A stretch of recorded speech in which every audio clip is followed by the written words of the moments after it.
Hi all, thank you and welcome to the second Baylor debate for our FTO election coverage. This is for the position of VP Education. So we're going to go ahead and jump right into it. So we're going to have each of you go around a little circle and introduce yourselves, talk a little bit about your manifesto, and we'll get into questions and some real debate after that. Alistair, if you'd like to start. Yeah, so I'm Alistair Morrison. You may know me as a bar sports legend on the Monday night, but I'm running to be the VP of Education this year. For me, it's really important that the students feel part of the education that they're paying for, and they're paying a lot of money for it, and it's essential that they feel part of what they're paying for and what they're receiving. Three main points in the manifesto. The list would go on, but the three main points that was going to come up were further campaigning to make sure that lectures are recorded because they serve as great revision tools, making sure your lecture notes are complete afterwards, because it's quite hard to always write down and follow what the lecture's saying. Better communication between students and student reps, because we need to start putting faces to names and names to faces, and making sure that the students know who the reps are, and a better communication between them and the faculties. And finally, making sure there's a more robust system in terms of assessment and feedback, to make sure that students know what they're doing wrong and what they're doing right in order to help and further their degree. Because in the end we're here for a degree after everything. Okay, so my name's Dean Sang. I'm currently the FAST PGT rep. I'm currently running to be the next VP Education. So I completely agree with what Alice has said. I think student representation is one of the most important issues. And I think that with my experience as a faculty rep, who's gone through all the meetings and spoken to students about the issues, I do think that it does make me suitable as a candidate. Now, as for policies, I want to help increase representation by including part-time officers and more liberation campaigns into the discussion with student reps. As well as this, I want to make sure that student reps have a clear system of where they can engage students and where they can go if they're facing any difficulties. I want more electronic assessment and feedback, so more features on iLancaster in regards to grade criteria, for example. And I also want to make sure that employability is strengthened across all four faculties to ensure that students feel more confident when they do graduate, that the skills they have earned from the course will be completely compatible with what they want to pursue as a career. And lastly, I guess, more awareness of learning sessions. So plagiarism is one big one, as well as so plagiarism, referencing as well, and of course provisions for international students in regards to English language and maths. I believe with my experience, I think that I'm quite a suitable candidate for the role. All right, okay. Thanks.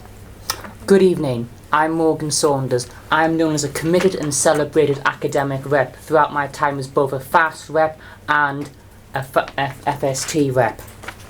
My manifesto sets out an ambitious yet achievable plan that will solve both educational and employability concerns faced by all 13,864 students on campus. Please visit my campaign page, Saunders for VP Education, for more details. Thank you. Hi, my name is Benjamin and I'm an international student from Nigeria, and I'm currently doing my master's in IT management. I'm running for the position of VP Education in the student union, and the reasons are: one, I'm trying to create an opportunity for other students from minority groups to aspire to be something within the school, even though it's not where they're originally from. And then two, I believe going forward, the policies for education will not just be something we're experiencing now, because they will require more of negotiation and communication to handle them. For instance, we have policies talking about either reducing the amount of years students spend in universities so that they can pay lesser fees. We also have policies like the TEF bill, which would allow universities to increase their fees. So I feel like those kind of policies will require someone with great negotiation skills and great communication skills to understand what the government wants, to understand what the university wants, and to understand what the students want. In summary, I'm presenting myself as a candidate for this because I believe I have a very big listening ear, and then your voice will surely be heard because I don't have all the answers. I have some things I've outlined in my manifesto, but definitely your voice will be heard. Thank you. Okay, so I'm Hannah, and I agree with everything that the guys have said. I think I'll skip forward more so you can see on the camera. Hello. I think all the points that they've raised, is that okay? Yeah. You can see yourself up. Oh, I don't know. Look, are really excellent, and yeah, I agree with all of their manifestos. I think they're points that we've all kind of raised because we're all kind of passionate about learning and about education at university. So I would just say like my kind of main aspects are improving the postgraduate voice and the relationship with the undergraduates. I think undergrads have a lot to learn from postgrads in terms of applying for masters, applying for PhDs, even learn about what research they're doing. So kind of improving that relationship and kind of combining us as a joint university. The accessibility of academic reps, as everybody's mentioned, I don't think it's a system that is flawless. I think it's a system that if any of us get elected, we'll all work on. Like Alice has said, knowing who the faces is like a simple thing, but it's going to make a huge difference to kind of people's experiences here. And also transparency of dialogue between the university and the students, I think, is something that really needs to be improved. And I would do this through mainly campaigning, so transparency with things like what to do with plagiarism, if your Moodle's inconsistent, if your lecturer's notes are inconsistent, even things like transparency with the increase in tuition fees, seeing exactly where that money's going, and releasing that to students is such an empowering thing, I think, for us all to kind of learn and to realise where the money's going that we're kind of massively indebted to the uni for. So yeah, visit my Facebook page or visit anyone's Facebook page because I'm sure they're all great. Okay, so we're going to go ahead and start with how would you improve student engagement within your remit if elected as an FTO? Everyone's spoken briefly about academic reps, but on a broader idea of LUSU engaged with students far beyond just an academic. So I'd like to hear how you think LUSU can engage more with students. We're going to go in the same pattern just to keep it easy. In terms of getting the students involved more, we need to, as I said before, we need to put faces to names in terms of the student reps, academic reps and stuff like that. However, we need to make sure that the students feel heard and make sure that we're out there speaking to them. Obviously, maybe not on days like this when it's raining, but there are plenty of ways on campus. We could even go around the learning zone, for example, trying to talk to some students, see what their issues are, see what they think needs improving.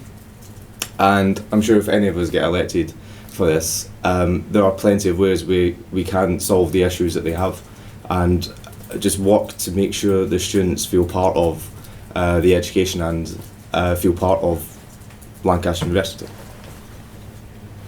Okay. I think one of the key issues in engaging with students, one of the key problems that seems to be reoccurring, is that students will raise an issue about something, but they won't get the feedback from the union about it. So they'll mention something to a faculty rep or a union officer, and it will sort of just fizzle out. And I think that students feel a bit disengaged with that because they aren't a part of that feedbacking process. And I think that by engaging with students in every step of consultation, so like giving them updates about where the issues are being raised, about what's being done, and just sort of like really showing to them that they are taking action and a step-by-step process, I think that will be a fantastic way to reassure students that the union is engaging in the issues. And maybe even like giving a sort of an award or an incentive for good ideas to help improve student life in the university. I think that could be definitely something to look into. But at the moment, I think it's about that sort of reciprocation of engagement between students and, of course, union staff. That's what I think. So how would I deal with student engagement on a more broader basis? I think campus-wide referendums, campus-wide referendums and surveys. I think that would be the best way to engage. Okay. Alright, so in terms of engaging students, I'd like to break it down into how do you engage your academic reps who would therefore engage the students in their classrooms. So even if I try to do surveys, not everybody takes surveys. Liluso has tried to do emails and not everybody checks their email. Like one of my friends told me he doesn't check his email. So that's one thing. So to be more integrated with the academic reps and then be sure you're getting feedback from them, create platforms for academic reps and the LUSU VP education to meet and discuss what's going on currently in their situation. And then also looking accessible. So yes, there is an office for the LUSU, but many people will probably not go there. But if you as the VP education will walk into where students are, for instance, you go to Costa or you go to Sugar House or you go to some of the places where students can be found, and then you try to start a conversation with them, hopefully they will know who the winner is and who the VP education is. So when they see you there, they know it's you. So pretty much engaging with them one-on-one in all these locations where they are easily found is another strategy. And then finally, the issue of inclusion and diversity. So for instance, someone that is black probably feels more comfortable talking to a black person because he feels the person understands what exactly he's talking about. And I feel like if you just come into a place and everybody's white, you're like, let me just behave myself so I don't get caught up in anything wrong. But then looking accessible, engaging with academic reps, and then having like an inclusive panel or an inclusive board. That's what I think. Okay. Yeah, I again completely agree with everybody. I think in terms of student engagement, I would kind of say that the main issue is that students, once engaged, don't know the power of their own voice, not just in terms of student union, but in terms of university as well. And I think there's an issue in that education seems to kind of be this like mysterious role that nobody really knows what we're going to do, but the thing is everybody's here for a degree, so why can't where's the boundary that we're struggling to appeal to students who are literally here for education? And I would say like the way that we appeal to them is, what do students care about? They care about money. So don't say, oh, we've got a HE bill coming through. Say, oh look, your fees are going to increase. Like it's little things like almost advertising or marketing, because a lot of the times the university treats us like consumers. So maybe we should kind of like tackle that with the students and kind of really appeal to things that are going to directly affect them and things that are going to raise them up and things that are going to kind of raise that voice out of them. Okay. So speaking a little bit more directly about what FTOs do within LUSU, so kind of their identity. This year we've seen the introduction of scrutiny panels, which are essentially a panel of selected students that are not selected by the FTOs themselves, who review the scrutiny reports that the officers fill out that essentially talk about how they're dealing with the bylaws and constitutional policy that applies to them, as well as how they're dealing with their manifesto points. Do you think this is enough to make FTOs accountable, or do you think we're holding our FTOs accountable enough? We can start on either side. Do you want to start on this side and you can have a minute to think? If you want. Well, I'm a scrutiny panellist. There we go. And I sat on the VP Education scrutiny panel. And I think it's great in retrospect, but I think it comes too late. If we're kind of attacking people halfway, or actually I'd say 2/3 now the way through their role, it's kind of a very retrospective thing, like, oh, what have you done? Why have you not done this? What have you struggled with? And that's great in terms of if I'm kind of sat on that and I'm like, all right, in the future I should do this, but that doesn't get fed back to everybody. And I think kind of holding someone accountable isn't what we should be doing. It should be a conversation at the start, like, right, how are you going to do this? And maybe having the scrutiny panel be more of a development panel than scrutiny, because I think that word, like, it puts too much responsibility on the actual kind of VP and it kind of singles them out, but they're supposed to be a representative of the student body. So having that kind of development and starting that relationship from the beginning and open it up to a wider student audience, I think would be a lot more effective. Okay. All right. In terms of scrutiny panels, I would think first at the start we should have like key performance indicators. So how do we know what we're measuring against? So even if I'm scrutinizing, what am I scrutinizing? So if we can have clearly laid out key performance indicators for each of the divisions or each of the full-time officers, that would help in benchmarking their performance throughout the term and when we are doing scrutiny. Also, I feel like, because I haven't been here so long, but I think scrutiny panels alone would not suffice in trying to make people do what they're supposed to do. I feel like if you elect the right people, normally they would own the things they are given, and so on their own they're able to think about, oh, I should be doing this and I want to do this. So I feel like, yes, emphasis should be placed on getting the people with the ownership mindsets who will take initiatives, and also having clearly laid out key performance indicators. Yeah.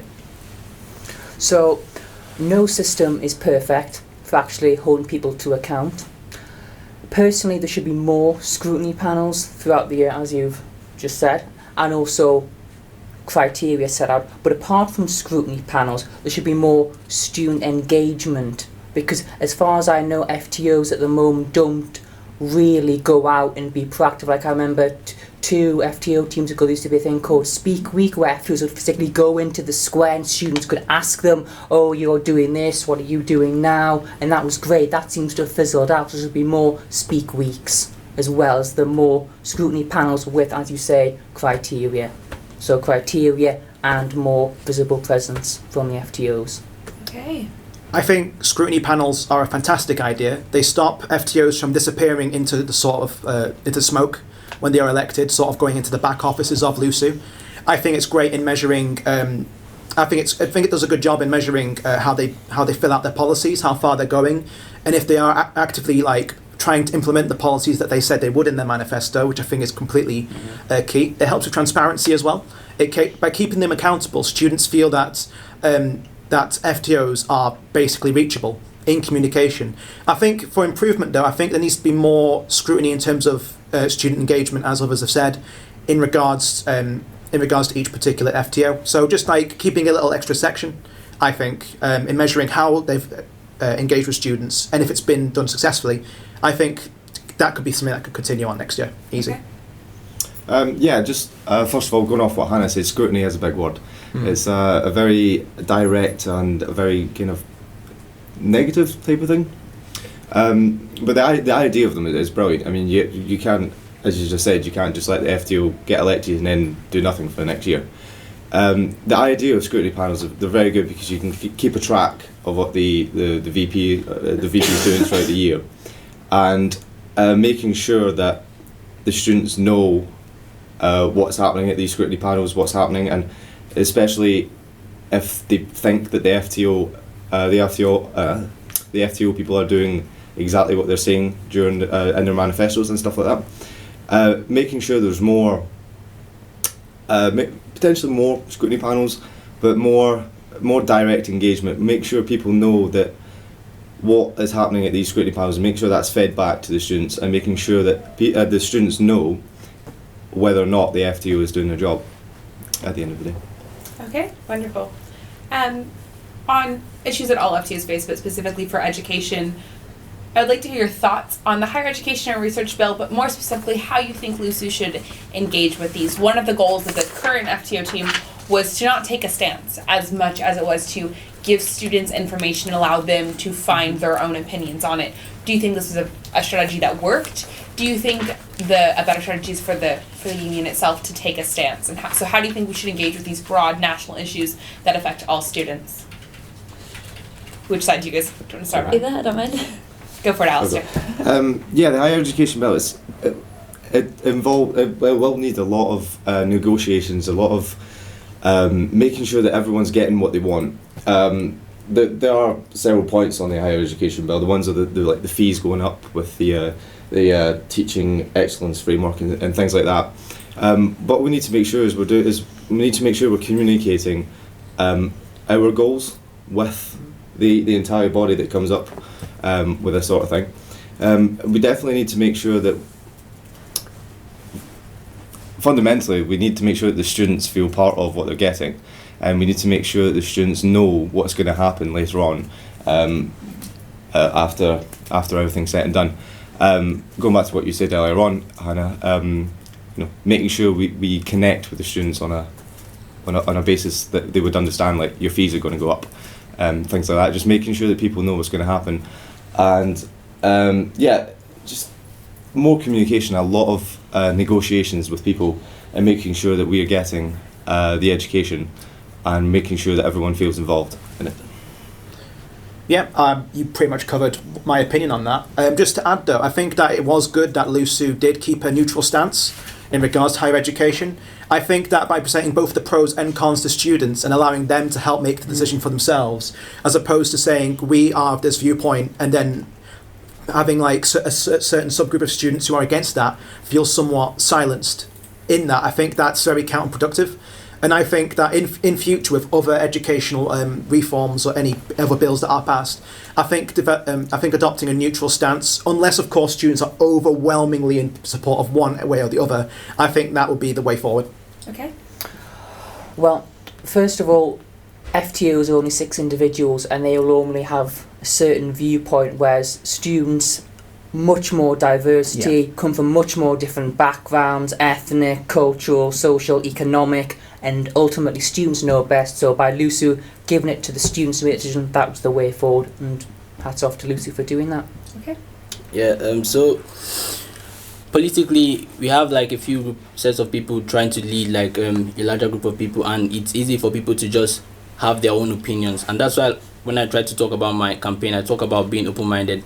So it's our duty as the FTOs, if we get in, to like let people know what's going to happen, right? So it's not just saying campaign against an increase in fees, but let them know if they don't increase the fees, your university can be looked at as not being as highly ranked as other universities. So it's pretty much doing the analysis and showing them the pros and the cons, and then having like maybe sessions for few representatives or even just anybody to come talk to you about what they think and why they think it should be, and then moving that forward. So our role as the VP Education or as the full-time officer is pretty much to regulate what's going to happen and to, having seen both sides, to now make a decision on stuff. So I think what the LUSO has done with being neutral, I think it's good in terms of, so we don't rob Peter to pay Paul, or so we don't disappoint some of the students who think it's a good idea.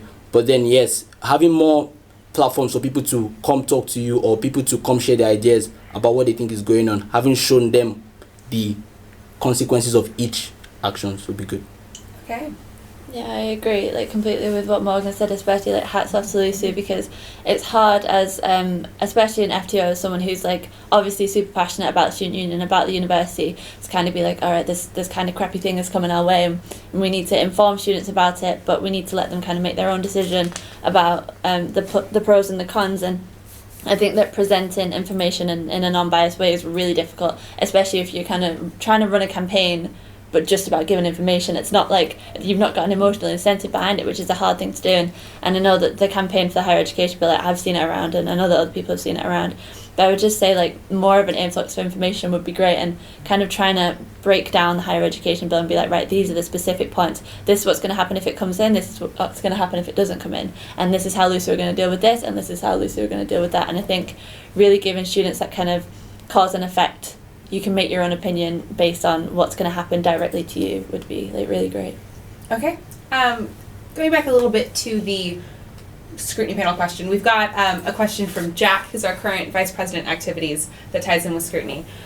So Jack says that while more scrutiny panels sound great, they require quite a lot of time and input from FTOs.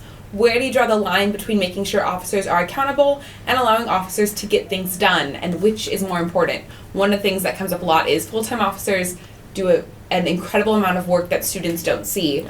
So how do we draw the line on, we want them to be accessible, we want students to see them, you've all brought that up multiple times. How do we balance that with how much work they have to be able to get done? Jim. Okay. I'd say, like, I agree completely. People are only human, and whoever gets voted into this role that we're all kind of going for will probably realise that in the first week. And I do think more scrutiny panels would be very difficult, because I know the amount of I know the paperwork that goes into it, both on the side of the panelists and on the side of the FTO. And that's why I say kind of this idea of scrutinising someone, it kind of puts that negative connotation from the beginning. If we have more scrutiny panels, that right, we're going to be on your back from the word go. Okay. And we're going to be looking at what you're doing and what you're doing wrong and what you've done right.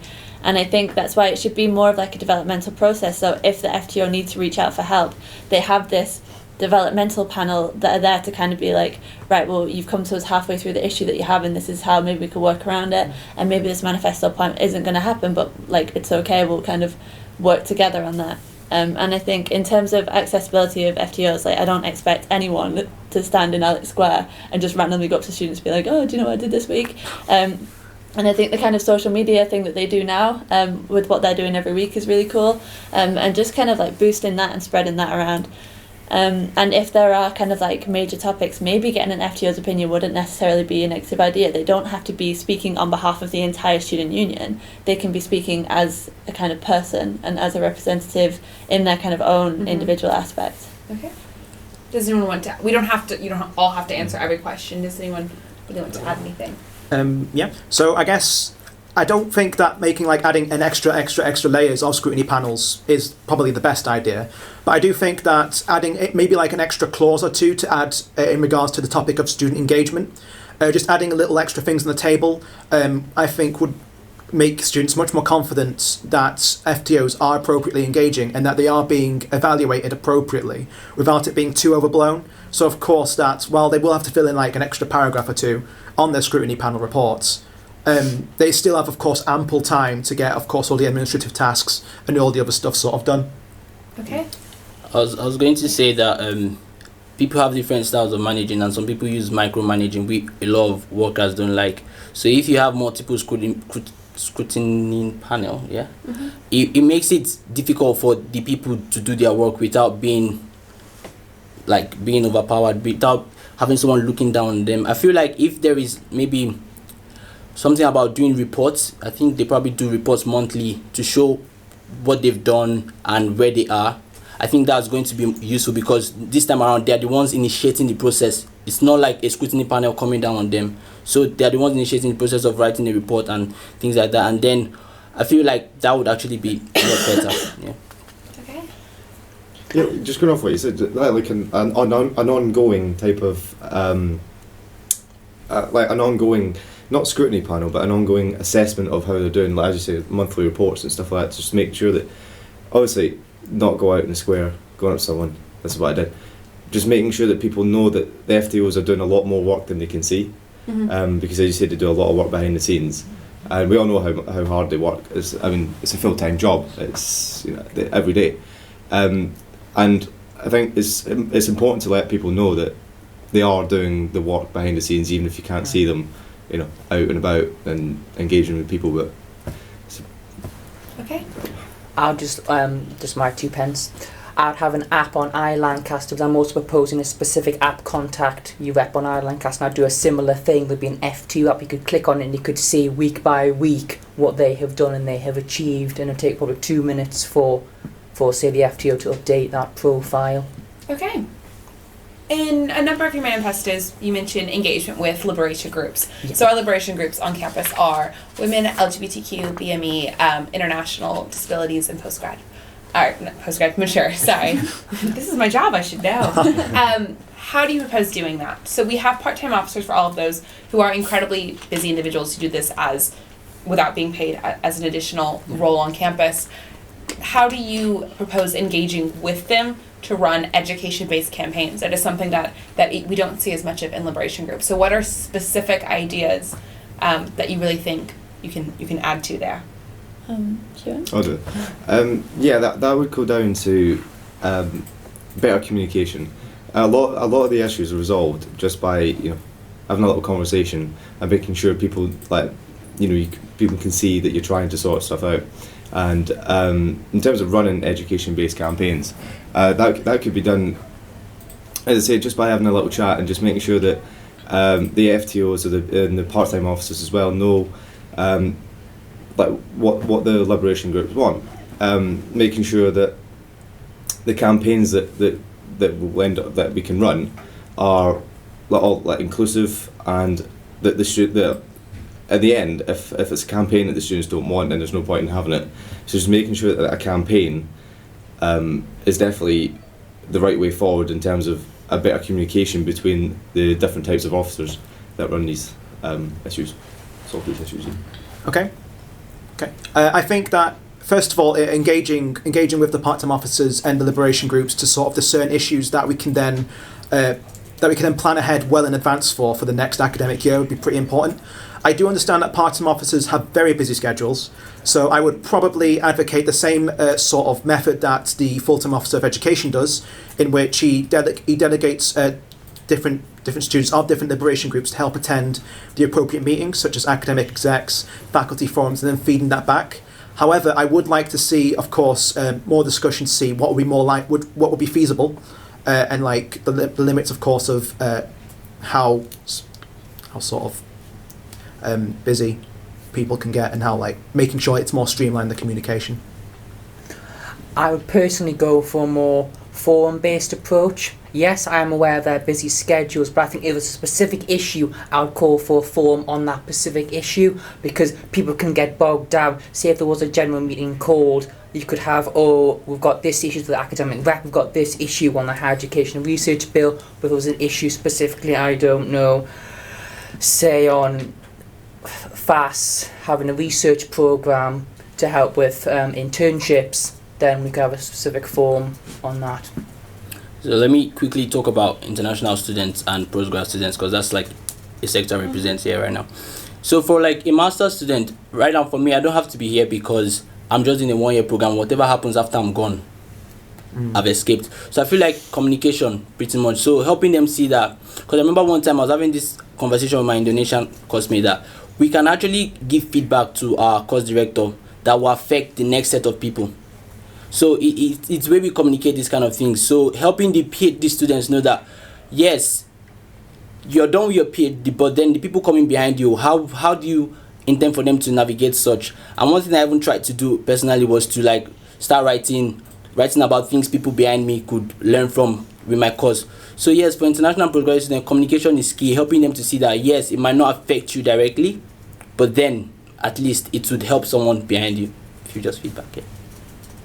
Yeah, I agree with the guys again. I would say I know that people have busy schedules. I know that a lot of uni students, especially those who are kind of like active in liberation groups, there's a lot going on, and so there should be. Like, that means that the kind of liberation students are like being represented, and that's great. I would say kind of if we had academic reps kind of giving notifications to departments and saying, look, everybody who is represented by this liberation group, by this faculty, is going to be meeting at this time. If you want to come, then that's cool. And just have, like, say, one meeting a term for specific liberation groups of specific faculties. And I know that it would take a lot of organising, but I think putting that in place will really improve the kind of experience of so many people who are represented by these liberation groups, but might not necessarily have the ability to contact them, the confidence to contact them, or feel that they are like being correctly represented by these liberation groups. So I think it's just a matter of organisation and putting time into it. And I think that the kind of CCOs will be just as passionate as you would be, because that's kind of like that's why they're in that position. Okay. You all have mentioned the academic rep scheme, and it's not perfect, but it is an incredible starting point for the position. I'd like you to all give me one concrete change that you would like to see made to the academic rep scheme. Okay. I would like to, the week after or a few days after the academic reps are elected, make sure that every compulsory module in that course, probably the lectures, because that will get the most people, but make sure that they're at the front. It's a little parade type of thing, but just make sure that we can if you see them around campus, you go, oh wait, that's my academic rep, I recognise the face, or I recognise the name. Just making sure that people see them first, instead of just getting an email saying, oh, we're your academic reps this year. So yeah, I said every compulsory module they've got in that course, just make sure that they're there just so people can actually see their faces and making sure they can remember the faces. Okay. Okay, so I'd like, for one key change that I would like to see is academic reps having an established structure of where to go if things don't go too well. If they talk to a member of staff and they think that the feedback's not going anywhere, I want reps to be assured of where they can sort of go, the people they can sort of speak to escalate the issue. So for example, in the current situation, if a rep goes to a department staff, nothing goes right, you speak to a faculty rep who then mails the appropriate dean. I think having that sort of structure present immediately from the get-go would definitely benefit reps and make them feel more confident. And as well as this as well, I want to see proven examples of engagement that have worked really well, because a lot of reps don't feel that they are able to engage students properly with the current the software that is available, like Moodle, for example. They don't think it's effective enough in engaging with students, and I want that to change. Well, as outlined in my manifesto, the Contact Your Rep app in iLancaster was every student I've spoken to, and I've spoken to about 80 students already, they say they check their iLancaster once a day, and seeing that visible, say, oh, this is me, this is personalised to me, this is my rep, easily accessible, solves the problem. So one other personal reason is, for academic reps and for the students in their course, I resumed late, about 2-3 weeks late, and I felt it was kind of hard to navigate through the academic landscape I found myself in. So for academic reps themselves to be more accessible, right? So I won't talk to you if you don't look like you want to be talked to or spoken to. So the academic reps themselves should be more humane. Like, this is not like trying to get you to do a technical job. You're doing a human job, and you should be more accessible to people, especially if you have students in your class from either minority groups or from liberation groups. Basically to come close to them and try to find out exactly if there's anything you can do to help. That way they'll be more open to speaking to you.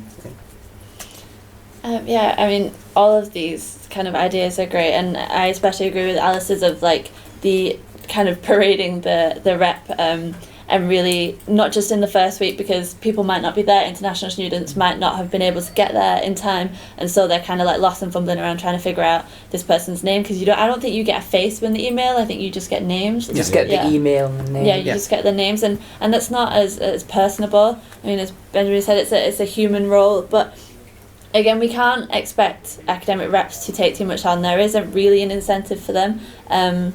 And it's a volunteer role, and they're a student at the end of the day, and they're kind of doing the exact same work that everybody else is doing. So I think a kind of culmination of everybody's, but also maybe some kind of instant messenger situation on Moodle, that kind of, and on a specific day every week, the academic rep gets back to all those people, and if they need help from kind of department staff, then they can ask for that. But I think an increasing willingness in department staff is really important. So that's something that I would definitely work on, the conversations between academic reps and department staff, in terms of making sure that it's not just, oh, the students have said this and then it ends there. Okay, brilliant. Okay, so one of the things is everyone's plans rely pretty heavily on student engagement, which is something that the university academically, as well as the students' union and social and engagement systems, really lacks in. Students are not actively engaging with the union. They're not participating in things. They're not showing up to things. They're not engaging with democratic structures like scrutiny panels and scrutiny reports that are available. How do you think the union can best engage students? So this involves both your remit as VP Education, but also more broadly as how we get students involved to make them care and to make them kind of feed back into their own education. I think students don't, well, whether or not students have time, students like to pretend that we don't have a lot of time. We don't like to read long manifestos. We don't like to read long scrutiny panel reports. We don't like to read long higher education bills. And a lot of people, I mean, there are a lot of students who obviously do put the time in, but I'd say on the whole, we like quick, we like snappy, we like informative, and we like to know how it's going to affect us. We don't care about how it's going to affect this other group of people. We want to know about like our kind of personal journey. So I think really individually directing information to students, and maybe putting time and maybe putting money into researching on the best ways to kind of really get to particular groups of students. I'm not just talking about liberation groups, but I'm talking about like personality types, and like really going into it at that level. I think that would kind of make campaigns especially more successful. And in terms of education, it is kind of a hard thing to get people to pay attention to, but again, keeping information short and keeping it concise and keeping it frequent would be the best way. So not having a campaign once a term, but having lots of little things going on kind of constantly, because that repetition and that kind of immediacy would infiltrate students' minds more than something lengthy once a term. Thank you. One thing I think we should do for student engagement is to track and measure, and we should let people know the numbers. So like, you won't know how fast we are going in terms of student engagement if we don't know what happened last year, and if we don't know what our projected percentage is for this year. So if students engagement, for instance, in terms of voting, some like according to one of the things I saw on the Facebook group, the numbers were like were they 17% for the voting numbers. But then if this year we probably set a goal of 30% and we get like 32%, we know that we're doing better in terms of as a full-time officer group. So we should track those numbers and we should care about the numbers. Then two simple things like voting and nominating people. So it's one thing to nominate yourself, and it's another thing for people to nominate you. Even though I know maybe in times past this might have been tried and didn't give the desired results, and they made it more open to you just nominate yourself, but students feeling like they nominated this person would actually be, for instance, if academic reps, if the students come together to nominate who they want without having the academic reps to necessarily nominate themselves, it might be a lot more engaging for them at that grassroots level. So in terms of student engagement, it's around one, we should track how far it has gone so far, and we should have like goals for what the next percentage we're aspiring for to get to. And then two, we should have them be more engaged in activities such as nominating who they want for simple things like the academic reps, like that. Yeah. Okay. Right. King's College London in 2009 published a report in accordance with the Quality Assurance Agency over student expectations and perceptions of higher education, and a directed to recommendation 27 saying students wanted opportunities to meet and interact with other students, engage with their course and participate in extracurricular activities, both social and academic related. So there's a clear demand for both more academic incidents and events and also more social events. So I think the key is the union should put on more events. And what form that would take would leave that up to the students. Okay. Okay, so following on from what Morgan said, I think that's a very good point about more events in which students can engage with others. I think sort of like networking events would be really useful in helping engage student issues, and it's something that academic reps could attend, so they can talk to students of different departments and sort of see what issues are going on. It's great for students who are looking for volunteers for case studies, so psychology, for example. If you get to know someone and they have some spare time, then it's just a great way to meet new people, and especially for creative types that want to collaborate.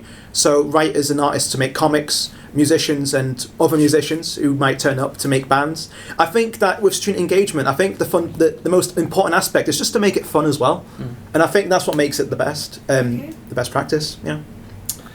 Since I've got here, I've always been told you get as much out as you put in, and there's a clear incentive. The more you put in, the more you get back out.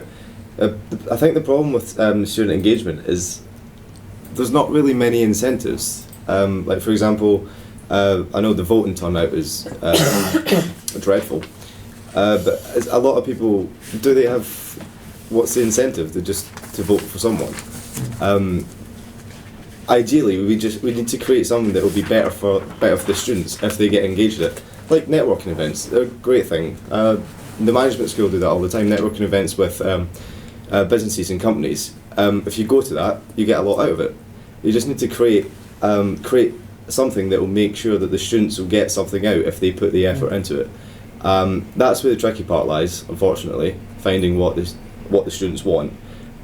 To find out what the students want, we need the students to engage. One of those things. But yeah, we need to make sure that the students know that if they engage in it, they're going to get something back out of it, I think. I would just also add that I know throughout my time having organised the Cartmel Extra in 2015, students love parties. I also know that 355 reps were trained last year. Now a great incentive would be to do a rep strav. Wouldn't that be a great idea? I have 50 reps telling me the other day that they'd love that idea. So one clear incentive for getting more reps involved would be holding a rep strav at the end of the year just for them as a special thank you. Because as I say, yes, reps do get, the scheme where they can progress between bronze, silver and gold. Yeah, that's good for the CV, but also more a social element side, and I think a rep strav would be perfect for that type of engagement and an incentive. Okay.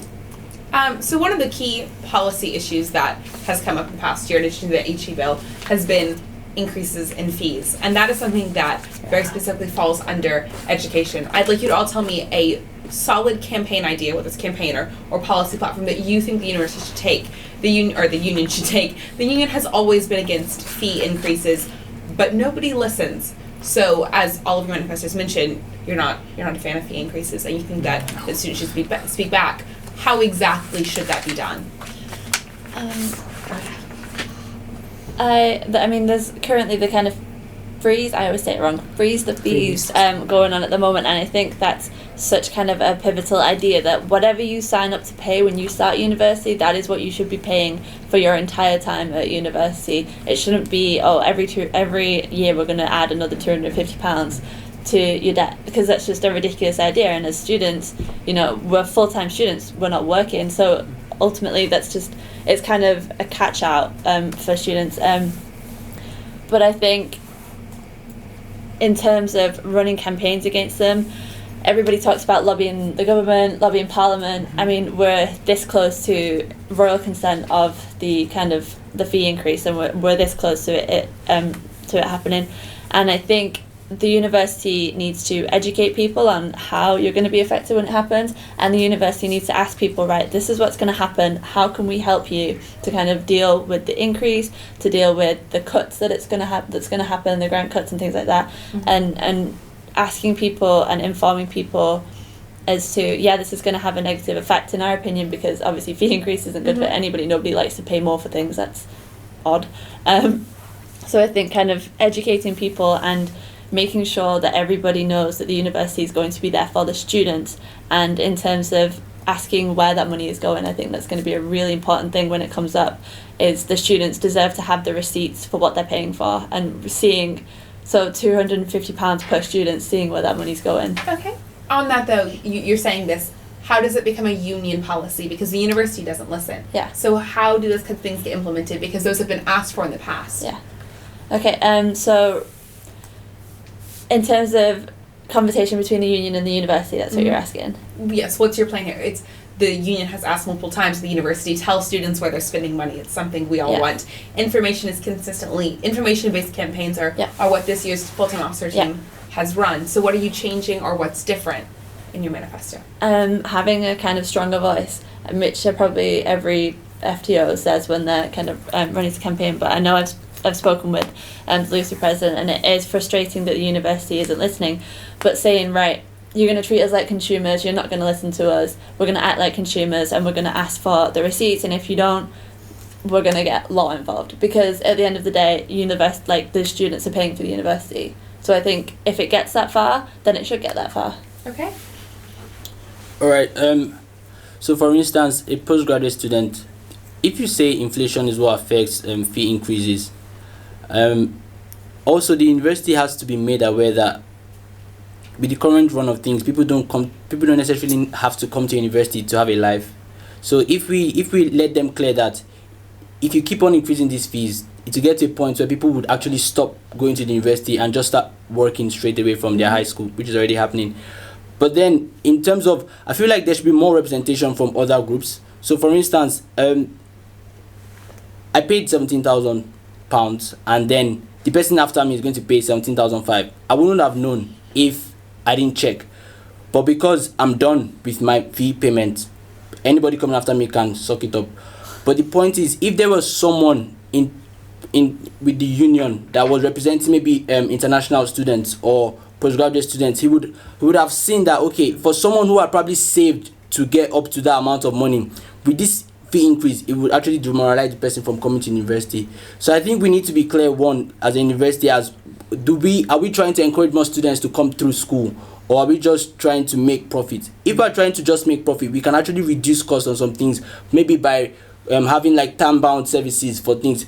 I know there was a LUSU VP of Education that advocated for a 24-hour library service, but then we can limit that if that's actually taking up so much cost in terms of electricity and some other things. So we would understand the university's point of view that, okay, yes, they need to make profit because they're a business, but then also why are we in university? Are we trying to scare people away from getting an education or not? And also in terms of the government, yes, they claim that student loans get wiped off after a particular period of time, but then like you're trying that way, you also scare people from making so much money, because they know that once they start making a particular amount of money, they have to start paying back their loans. So I feel like all these conversations need to be like tabled out with clear representation from different sects, and to know that, are we trying to make profit, or are we trying to get people into schools?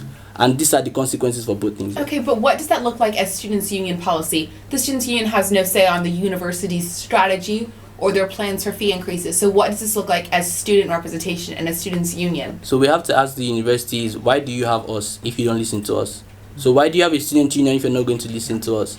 So I feel like we actually need like a percentage, like our votes need to count on the board when they're making decisions. If not, we are not useful to them, and we're not useful to the students we are trying to represent.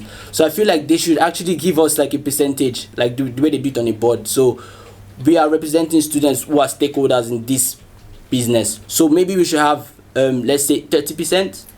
This is great, but that's currently not how it works. And while the Students' Union has consistently lobbied for more student representation on University Council, University Senate, the university will not give students that voice. So what would you do as VP Education to actually increase student voice? Get more students behind us. So that way, if we have more students talking about how the university like campaigns, protest, even though it's going to be like, it's not going to be a violent protest, right? It's more about publishing papers, publishing things, and letting the university know that if you're not listening to us, we're going to take you into the world and let people know what's going on inside here. So just having the backing of the students who are trying to represent, to say, we need your university to give us more power so that we can represent you better. So I think that's the thing we have to do right now, to get more students behind us and to actually lobby for more power. Yeah. Okay. Right. This is possibly a bit of a controversial approach. The increase in fees, as I understand it, from Teaching Excellence Framework relies on being rated gold, silver or bronze. Now that gold, silver or bronze relies on several elements as research standard, but also on student feedback. Now the vast, as I understand it, of how students and the university work is by attracting new students in. So what you do is, you say to the university, you make it clear, you do one of several things. One, you agree to give us more representation, as you've wonderfully argued, or you increase the bursaries, or we say to new students coming through the doors on their open days, the university doesn't listen to your voice. In fact, that might be too late because they're already in. We'll probably let them know before then. Because they have an open day, they just had an open day the other day, and you create a bad PR campaign, and I'm telling you, they would hate that. Okay. Would you promote boycotting the NSS then? No, because you have to educate students and give that student the chance to participate, because their information, they may want to do that. But what I'm saying is, we say to the university, we strongly believe against rising of the fees. So, because we want to have a constructive dialogue, either you work with us, that's what we really want to do. We want to build bridges, not barricades. So please either don't, even if you do get gold, keep tuition fees at £9,250, or B, rise bursaries and scholarships to meet that tuition fee rise, or if you don't work with us on that, we will say to prospective students, please, come to Lancaster, it's great academically, but actually supporting students' voice, it's crap. Okay. And do a bad PR page, because the Vice-Chancellor would hate that. But obviously, we want to work with them, we want the bridges, we don't want barricades, we want to work with the university and would give them plenty of opportunity to do that, would say yes, seats on Senate, please increase the bursaries, or have a promise of not raising it above 9,250, or we will start creating trouble. Okay. That's the only way it's going to change. All right. I think there should be a two-pronged attack on the university for this. I think, first of all, there should be, because the university is getting more income, but there should be the union should campaign for increased pressure on spending in regards to departments specifically. Academic reps can identify issues that mean that the academic reps can identify issues that the department can't resolve because of the budget's not big enough, and then the union can then take this and go to the university and go, look, you've raised fees up to £250 extra on top of what people are paying now. How come there is no budget? How come there are no resources for particular departments? That's one part. The second part, because there have been increased student representation in Senate there's at least 4 extra.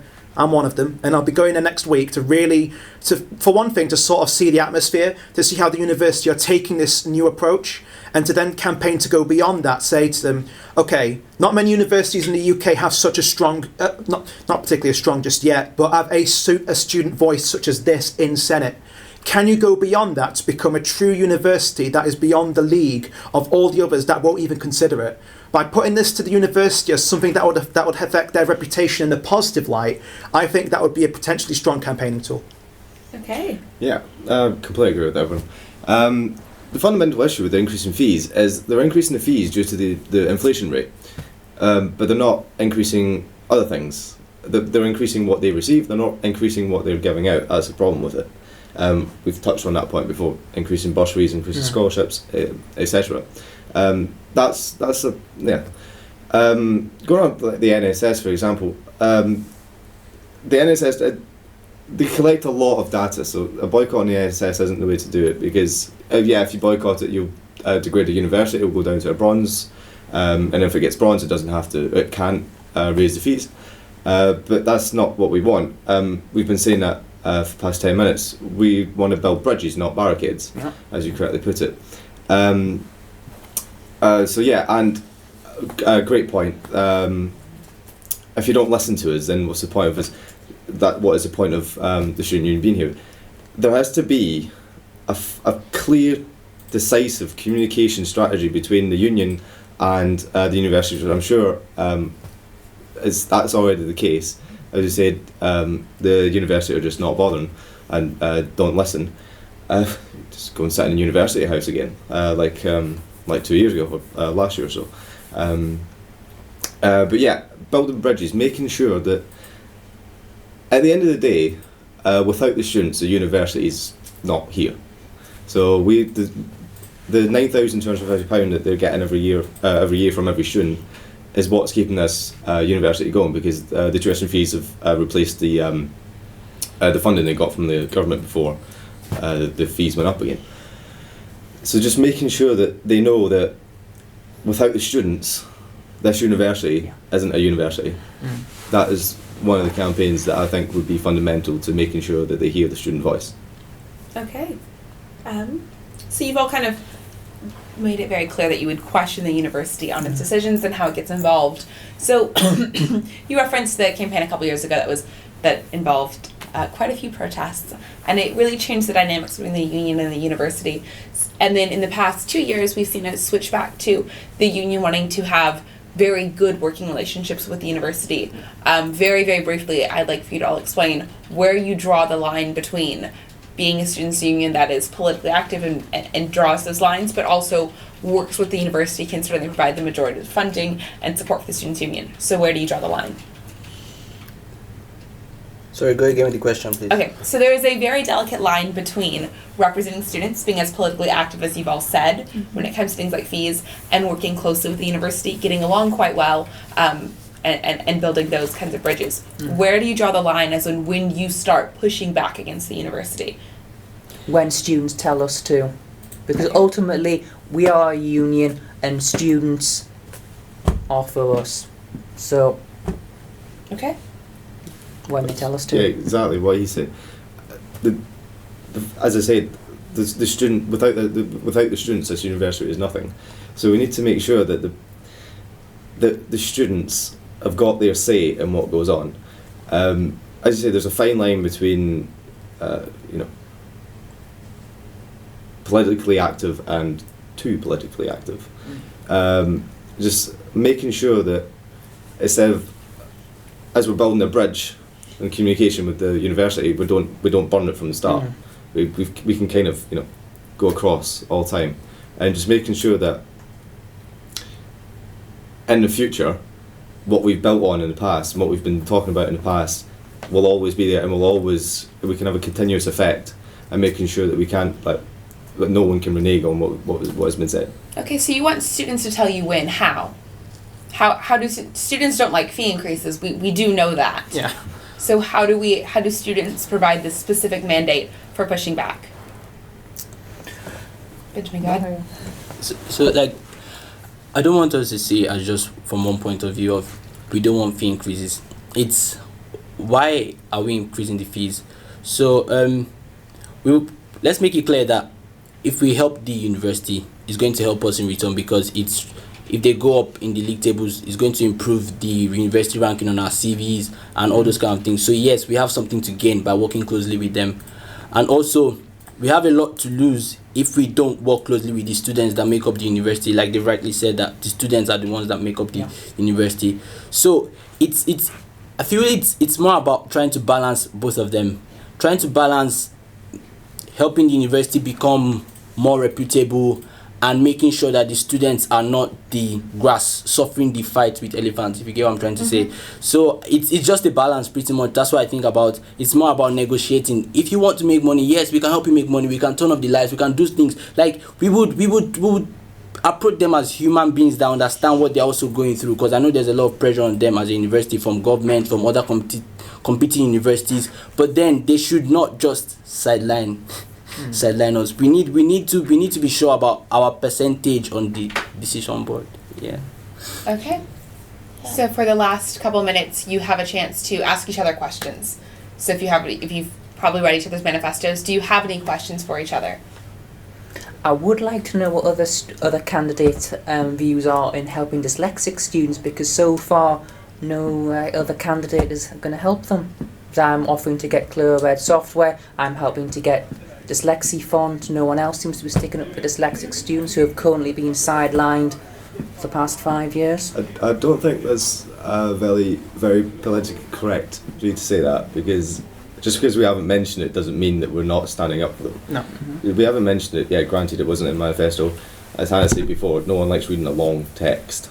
We get turned It off just by takes long 2 text. seconds just to write a quick sentence saying, I support... Okay, Where'd you draw the okay, line? remember, we replied. And that this also applies to a broader question of engaging with students with disabilities. The accessibility of our campus, both academically as well as physically, is a huge issue. So uploading dyslexic students is great, but there's also plenty of issues around hearing accessibility on our campus as well as visually impaired. Yeah. So broadening that out, how do you all plan on engaging with, how do you plan on expanding support for students with disabilities, something our university is currently failing to do? Yeah, I think an important thing to remember as well as we question each other is that none of us have had induction into the role that we're going for. None of us know completely what we're talking about. None of us, unless we're all dyslexic, deaf, represent every minority. None of us are going to be able to speak on behalf of students with disabilities, students who face problems. So I think it's important to remember not to kind of attack each other because we've not mentioned it, but more, if you do get into the role,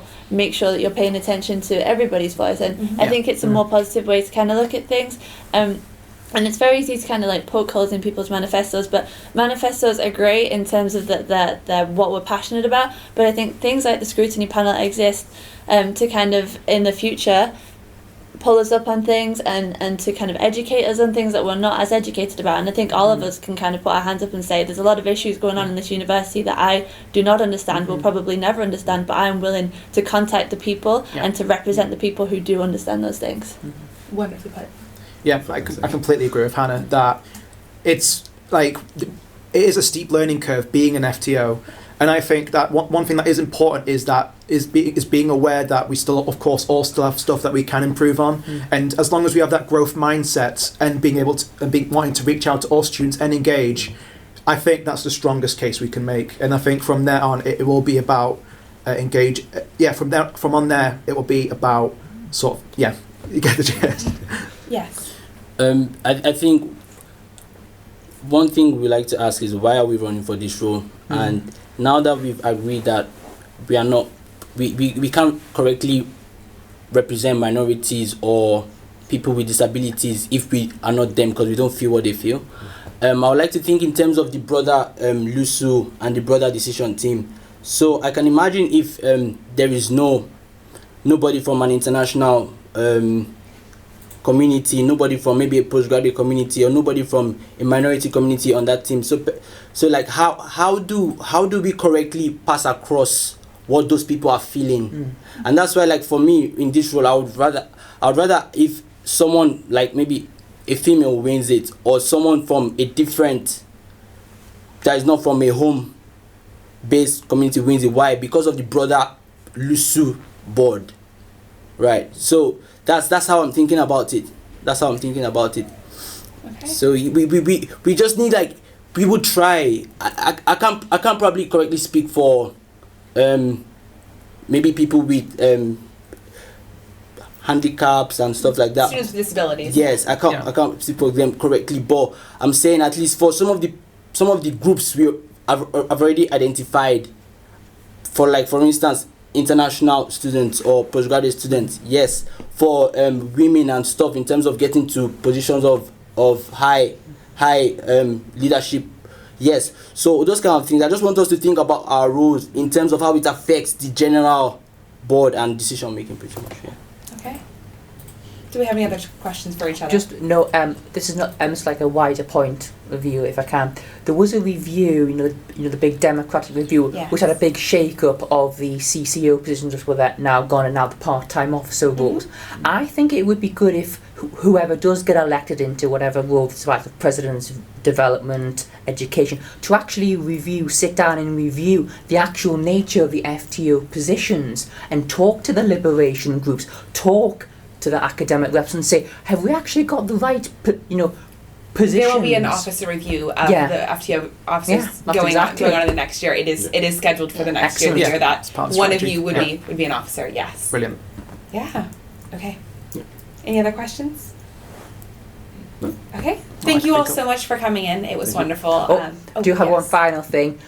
please come to Hustings. I have a special manifesto announcement. Yes. So Just top Hustings- secret up until Hustings. Yes, thank you all for coming in. Hustings are next Monday, so check it out on the Lucy website. We found there'll be live music and a chance to grill all of you with some more hard questions. You've got long manifestos. Excellent. Oh, boy. Questions to be asked. Refreshments. And refreshments, important, Aw. very important. Very Okay, thank you all so much for coming. Right, you. thanks for having us.